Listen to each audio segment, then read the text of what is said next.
과연 내가 어렸을 때, 내가 학창 시절에 좋은 지역에서 자라는 것이 삶을 바꿀까요? 좋은 지역으로 이사를 가면은 삶이 더 나아질 것 같습니까? 결과는 굉장히 흥미로웠습니다. 경제학은 지난 20년간 혁명적인 변화가 있었습니다.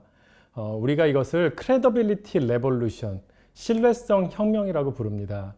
왜 그러냐 하면 데이터의 질과 양이 비약적으로 상승되었고 경제학 연구 방법론들이 매우 발전하였습니다. 그래서 하버드 대학교의 경제학자인 라즈 채티는 뉴욕타임즈 아티클에서 경제학이 이제는 과학의 영역이 되었다라고 말하기도 하였습니다.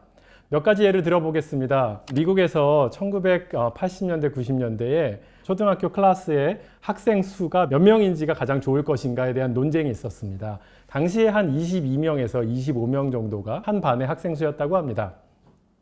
이것을 15명 정도로 줄여야 된다고 일부 사람들이 주장을 하기 시작한 것이죠. 이러한 논쟁이 굉장히 심화되자 급기야는 실험을 한번 해보기로 했습니다. 이것이 테네시주의 스타 프로젝트라고 하는데요. 유치원생과 초등학교 시절에 어떤 친구들은 제비를 뽑아서 15명 클래스에 가고 어떤 친구들은 그대로 22명 내지 25명 클래스를 가고 이 친구들의 삶을 20년간, 30년간 추적조사하고 있습니다. 결과는 어땠을까요? 결과는 굉장히 놀라웠습니다. 22명과 15명 그렇게까지 차이가 날 것 같지 않았음에도 불구하고 임금이 대략 5 내지 10% 향상, 그러니까 작은 클래스에서 공부했던 친구들이 임금이 더 올랐는데요. 이 늘어난 임금의 대부분은 클래스에서 약간 문제 있었던 학생들에게서 집중적으로 발견되었습니다. 그냥 일반적으로 25명 클래스에 있었으면 아마도 선생님이 이렇게 잘 관심을 기울여주지 않고 낙오됐을 만한 친구들이 15명 클래스로 옴으로써 그때는 이제 선생님들이 제대로 챙겨주기 시작했고 이러한 학창시절의 긍정적인 경험과 팔로업이 이 친구들의 인생을 많이 바꾸어 놓은 것이었죠. 지금 이때의 실험은 미국 사회에서 클래스 사이즈를 굉장히 줄이는 투자를 하는데 중요한 에비던스로 사용되고 있습니다. 또 한 가지 예를 들어보겠습니다. 맹모 삼천 지교입니다. 과연 내가 어렸을 때, 내가 학창시절에 좋은 지역에서 자라는 것이 이 아이들의 삶을 바꿀까요? 이거에 대한 큰 논쟁이 있었습니다. 미국 사회에서. 그래서 미국 사회는 Moving to the Opportunity, 그러니까 기회를 찾아서 이동하는 프로젝트를 하게 되었는데요. 나은 환경을 가진 동네로 이사 갈 수 있도록 그 이사 갔을 때에 그 집의 월세를 보조하는 프로그램이었습니다. 좋은 지역으로 이사를 가면은 이 아이들의 삶이 더 나아질 것 같습니까? 많은 분들이 당연히 그렇지 않을까 생각해 보실 것입니다. 결과는 굉장히 흥미로웠습니다. 좋은 지역으로 이사를 간 경우에 그때 아이의 나이가 12세 미만인 경우에만 굉장히 긍정적인 효과를 낳았고요. 중학교, 고등학교생이 된 다음에 이사 간 경우에는 효과가 전혀 없던지 오히려 아주 작은 역효과를 발견하였습니다. 논문의 저자는 이렇게 이야기합니다. 10대가 되어서 이렇게 이동하는 것은 아이의 정서에 오히려 안 좋지만 친구 관계가 아직 덜 형성되어 있는 이런 초등학생들한테는 더 큰 개선의 효과가 있을 수 있다는 것이지요. 우리가 생각하기에 어쩌면 당연히 효과가 있을까? 라고 생각했던 것은 특정한 경우에만 효과가 있다는 사실을 경제학이 밝혀낼 수 있었습니다. 이러한 경제학의 비약적인 발전은 불평등이 대물림되는 가장 효과적인 방법을 알아내는 데도 적용되었습니다. 여기 X축에는 무엇이 있냐면 언제 나라가 투자를 할 것인가, 이 Y축에 무엇이 있냐면 투자 대비 효과입니다. 엄마 뱃속에 있을 때 그리고 영유아기에 투자의 효과가 제일 큽니다. 이때 엄마의 건강과 그 다음에 아이의 교육에 투자하는 것이 내가 중고등학교 때 공부에 투자하는 것 혹은 어른이 되어서 코딩을 새로 배운다든지 하는 이런 직무교육과 같은 것보다 훨씬 더 큰 효과가 있다는 사실을 아까 말씀드린 다양한 실험과 준실험적인 방법을 통해서 경제학자들이 알아냈고 그 연구의 결과들을 집대성한 것이 이 제임스 해크만 커브입니다. 아까 제가 처음에 일부에서 말씀드렸던 것처럼 우우는 불평등하게 흩뿌려지는데요. 상황이 좋은 사람들은 이런 불운을 극복할 힘이 있고 어려운 사람들은 이런 불운을 극복할 힘이 상대적으로 적잖아요. 그런데 이러한 투자의 열매는 어디서 주로 많이 나오냐 하면 이 불운을 겪고 있는 사람들한테 주로 나옵니다. 이런 투자를 했을 때 불운을 극복할 수 있는 힘이 없는 사람들이 극복할 수 있는 힘을 얻게 되는 것입니다. 그런데 어떤 분들이 이렇게 물어보실 것 같습니다. 어릴 때 좋은 유치원 가고 어릴 때 좋은 환경을 가지는 게 그렇게 중요한가요? 제임스 에크만이 발견한 내용은 우리의 임금을 결정하는 요인이 공부 잘하는 능력뿐만 아니라 비인지 기능이 매우 중요하다. 이거는 사회생활을 많이 해본 분들은 대부분 아는 내용입니다. 공부만 잘하는 게 중요한 게 아니라 사회성 중요하지.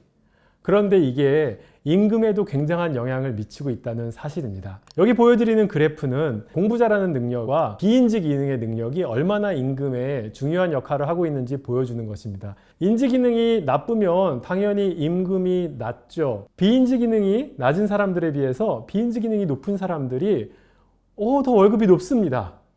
그런데 그 월급이 올라가는 정도가 인지 기능과 비인지 기능이 거의 비슷합니다. 한 사람의 인생 성취, 이거를 월급으로 측정한다 그러면은 인지 기능뿐만 아니라 비인지 기능이 거의 동일하게 중요한데요.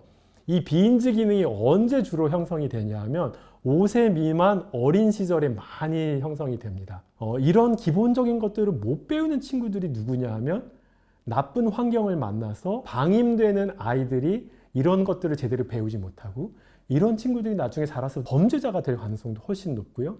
이런 친구들이 훨씬 더 어렵게 살게 되는 것이죠. 그래서 방임될 만한 아이들에게 좋은 양육 환경을 제공하는 것, 이것이 비인지 기능을 높여주고 이 아이들이 사회에서 낙오되지 않게끔 만드는 굉장히 중요한 역할을 한다는 사실을 제임스 에크만이 알아냈습니다. 다음으로 영유아 시절보다 더 중요한 태아기입니다. 엄마 뱃속에 있을 때 생각보다 태아는 굉장히 연약합니다. 그리고 정말 또 중요한 순간이 태어나는 과정입니다.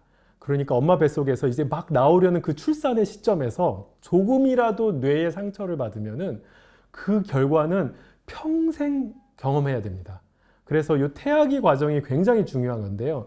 태아기 과정이 이렇게까지 중요한 건지를 우리가 미처 모르고 있다가요. 2000년대 초반이 되어서 겨우 알게 되었습니다. 첫 번째 관련된 연구가 임신 시 독감 감염이 되었을 때 어떤 일이 벌어졌는지를 연구하게 된 것이었습니다. 잘 아시다시피 지난 3년간 우리가 코로나 팬데믹으로 굉장히 고생했는데요. 그로부터 100년 전에 우리가 그 스페인 독감 때문에 굉장히 인류가 고생을 했습니다. 그 당시는 뭐 백신도 없었기 때문에요.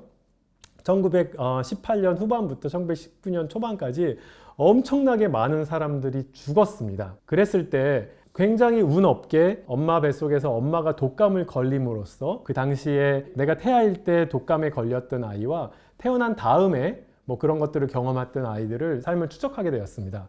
60년이 지나서 그 이제 인구주택 총조사를 하면서 장애 비율과 고등학교를 졸업하면 학력을 조사하게 되었는데요. 첫 번째 이 그림이 고등학교 졸업할 확률입니다. 위에가 남자, 아래 동그라미가 여자입니다. 그리고 X축이 몇 년도에 태어났느냐를 보여주고 있습니다. 이 그래프가 우상향을 하고 있잖아요. 늦게 태어나면 늦게 태어날수록 그 고등학교를 졸업할 확률이 큽니다. 너무 당연합니다. 사회가 좋아지면서 고등학교를 졸업할 확률이 큰 거죠. 그런데요, 여기 움푹 들어간 집단이 보이지 않습니까? 이게 언제냐면 1919년 태생입니다. 그러니까 사회가 점점 좋아지면서 고등학교 졸업할 확률이 올라가는데 특정 집단 하나가 푹 꺼진 집단이 있습니다. 이게 누구냐 하면 엄마 뱃속에서 독감을 경험한 아이들이었습니다. 두 번째 그래프는 뭐냐 하면 X축이 언제 태어났느냐입니다. Y축은 나이가 60살이 되어서 장애를 경험할 확률이죠. 나이가 들면 들수록 장애를 경험할 확률이 더 높아지죠. 그런데요, 갑자기 비정상적으로 푹 하고 올라온 집단이 있습니다. 엄마 뱃속에서 독감을 경험한 집단이었습니다. 이 연구를 통해서 태아기가 이렇게까지 중요한가를 처음 인류가 알게 된 연구 중에 하나라고 말씀드릴 수가 있겠습니다. 다음으로 제가 말씀드리고 싶은 것은요, 한국전쟁입니다. 뱃속에서 한국전쟁을, 우리 6.25를 더 참혹하게 경험했던 그런 분들은 인생이 굉장히 더 참혹해졌습니다. 이 그림은 뭐냐 하면 내가 몇 년도 태생인지를 보여주는 것이고요. 이 Y축은 사무직 종사자이냐 아니면 비숙련 노동자들이냐를 보여주는 것입니다. 이 까만 동그라미가 전문직일 확률인데요. 전문직일 확률이 더 젊은 분들한테 더 높죠. 그런데 갑자기 푹 하고 꺼진 집단이 있습니다. 1951년생입니다. 그리고 비숙련 노동자의 비율도 점점 줄어드는데요. 어떤 특정 집단에서만 비숙련 노동자의 비율이 갑자기 늘어납니다. 이게 언제냐고요? 1951년생입니다. 이런 현상은 경기도와 강원도 태생한테만 발견이 됩니다. 전라도와 경상도 태생한테는 발견이 되지 않습니다. 왜 그럴까요? 그 당시 1951년이 되면요, 전선이 경기도와 강원도에서 고착되어 있었습니다. 51년생 중에서 경기도와 강원도에 계셨던 분들은 전쟁을 굉장히 참혹하게 겪으셨고 뱃속에서 그 결과는 이런 그래프로 나타납니다. 또 하나의 연구 결과를 말씀드리도록 하겠습니다. 엄마가 뱃속에서 스트레스를 많이 겪으면 어떻게 될까요? 두 집단을 비교해 볼 수가 있습니다. 내가 임신 중에 우리의 엄마, 그러니까 아이의 할머니가 돌아가신 경우입니다. 이 경우를 어떤 친구들이랑 비교하냐면 임신을 끝내고 애를 낳은 다음에 할머니가 돌아가신 경우, 이 두 집단을 비교해 봤습니다. 그랬더니 내가 임신했을 때 우리 엄마가 돌아가셔서 굉장한 스트레스를 경험하면은 내 아이가 나중에 집중력 장애를 겪을 확률이나 우울증 걸릴 확률이 10 내지 20%가 증가합니다. 이에 준하는 스트레스를 우리가 많이 경험하죠.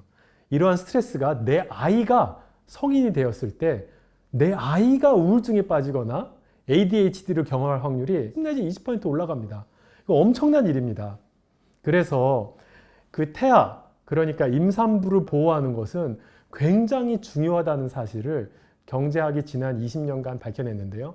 안타깝게도 우리 사회는 이렇게 태아와 임신한 여성을 보호하려는 노력이 사실 아직 부족합니다. 예를 들어서 출산 휴가가 지금은 최근에 바뀌어서 임신한 사람들도 쓸 수가 있게 되었는데요. 근데 보통 이제 육아에 주로 육아휴직을 쓰기 때문에 이제 출산 이후에 많이 쓰는데요. 저는 이렇게 말하고 싶습니다. 임신을 한 순간부터 굉장히 자유롭게 그런 휴가 제도를 쓸 수 있어야지 산모가 보호되고 이것이 결국 태아에 좋은 영향을 미쳐서 우리나라의 나중에 미래에 큰 영향을, 긍정적인 영향을 줄 수 있다. 임산부의 보호는 국가의 미래 세대에 대한 굉장히 큰 투자다라고 말씀드릴 수가 있을 것 같습니다.